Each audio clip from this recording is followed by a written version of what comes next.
We turn now to Hollywood and one of the hottest young stars anywhere. At just 24 years old, this English actor has vaulted into international sex symbol status, the lead vampire in the incredibly successful Twilight series. So with the latest installment ready to hit theaters, Chris Connolly sat down with Robert Pattinson for the Nightline interview. It's crazy. It's not what people tell you. When people warn you off being an actor, like if and when I have children, they ask if they want to be actors. I'm like, yeah, it's great. You don't have to do anything. Everything goes right.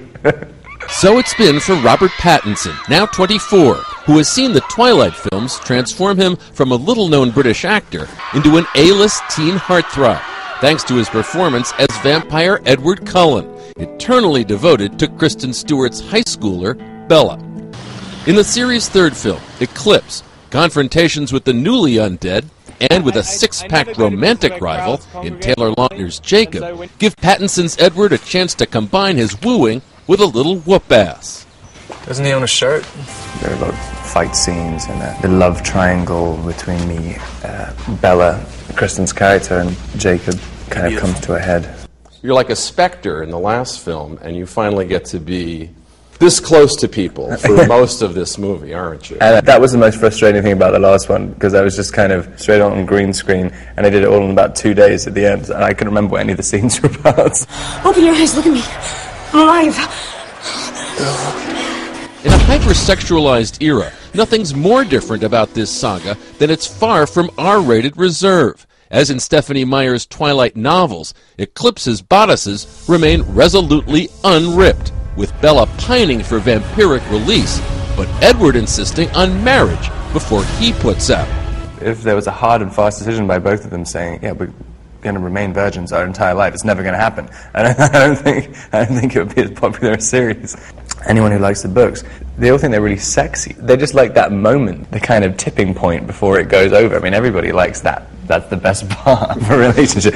This relationship went past the tipping point long ago, with fans known as Twihards screaming their love for the cast at premieres, and Twilight conventions like this one. It's a reaction that took some getting used to. What are you trying to do to make sure it's a positive experience for the people who are waiting for you? If you sort of let a little window open into your reality, that always seems to go down well, I think.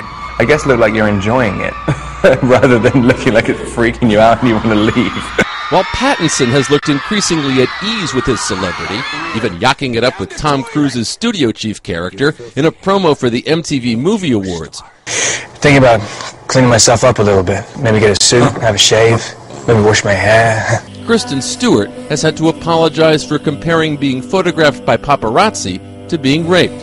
In the meantime, idle chatter about their off-the-set relationship has become a tabloid staple.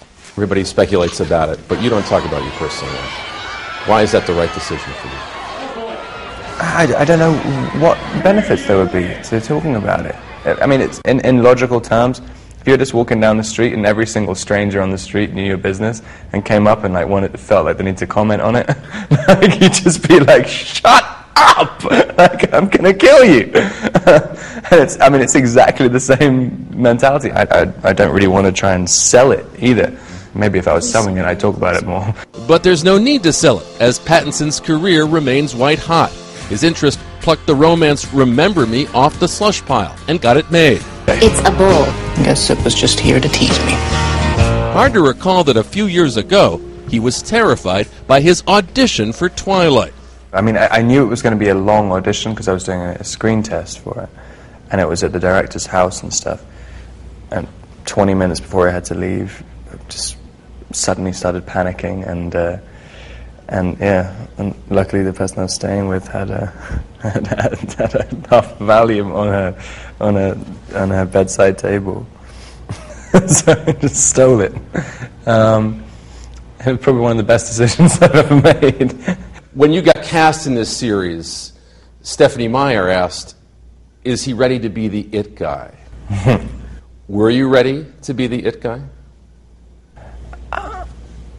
I don't know. I think maybe being the it guy's a little overrated. I mean, it's not particularly difficult to deal with. I mean, you just kind of, I don't know. I mean, it's like I don't like people doing things for me, really. So, and that's the only thing that really changes. You get a lot of people offering to do things. What hasn't changed are his fears whenever a new Twilight movie begins. When someone hands you a script for this series, like when someone handed you the Eclipse script, what's the first thing you do with that script? Read the first and last line. For some reason, that's become my little habit with Twilight films. And generally, after that point, start worrying about thinking that, oh God, I'm not a real actor. I don't know how to do it, and freak out until we start shooting. How did you change your performance based on those concerns or fears in the third film? Really, really deep ways, like toning down my hairstyle. And I was so intent on taking it extremely seriously at the beginning, and trying to play a vampire method style. What sort of notes do you write in the margins of your scripts? Because you're always writing things down. And what kinds of things are you writing to yourself when you do that? Act better. For now, moviegoers poised to make Eclipse one of the year's top moneymakers don't seem to be complaining, keeping Pattinson and his fresh-faced co-stars topics of conversation all summer long. But it's nice now that it's become something much bigger than we ever thought it would be, that everyone sort of sticks together and supports each other, and no one's really going around stabbing each other in the back yet. So you never know what will happen, but for now... Still 2 more movies. Yet it's all been going Pattinson's way ever since he made his major role film debut in another series, Harry Potter and the Goblet of Fire. The beginnings of a career he feels has been blessed with good fortune. You kept a journal on that set, and you talked about wanting to make sure that all your luck didn't come at the same time. What did you mean by that? It's funny, I just saw that again the other day. I found it in London. I don't know. I guess I just thought if too many good things happen, then you're going to die at 30. Like, I didn't want that to happen. But the good things have kept happening.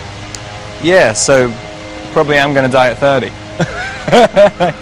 How'd it? Literally, it's God saying, hey, you shouldn't have asked for too much. I'm Chris Connolly for Nightline in Los Angeles.